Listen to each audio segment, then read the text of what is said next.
मोमिनो, जब तुम नशे की हालत में हो तो जब तक उन अल्फाज को जो मुंह से कहो समझने न लगो, नमाज के पास न जाओ, और जनाबत की हालत में भी नमाज के पास न जाओ, यहां तक कि गुस्ल कर लो। हां, अगर बहालत सफर रास्ते चले जा रहे हो और पानी न मिलने के सबब गुस्ल न कर सको तो तयम्मुम करके नमाज पढ़ लो। और अगर तुम बीमार हो या सफर में हो या कोई तुम में से बैतुल खला से होकर आया हो या तुमने औरतों से मुकारबत की हो और तुम्हें पानी न मिले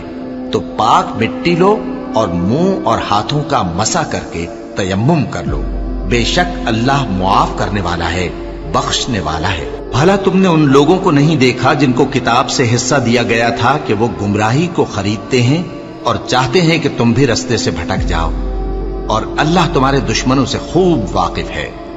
और अल्लाह ही काफी कारसाज है, और अल्लाह ही काफी मददगार है।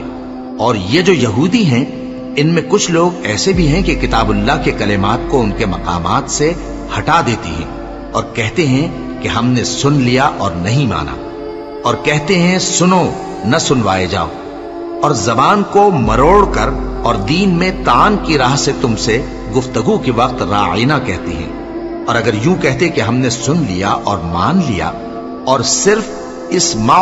और राइना की जगह उन्जुर न कहते तो उनके हक में बेहतर होता और बात भी बहुत दुरुस्त होती।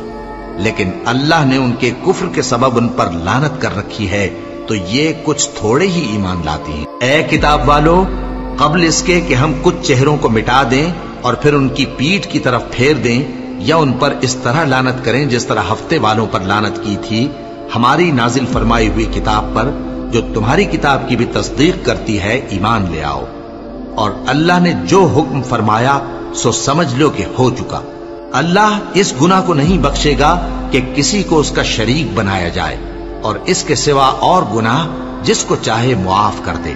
और जिसने अल्लाह का शरीक मुकर्रर किया उसने बड़ा बुहतान बांधा।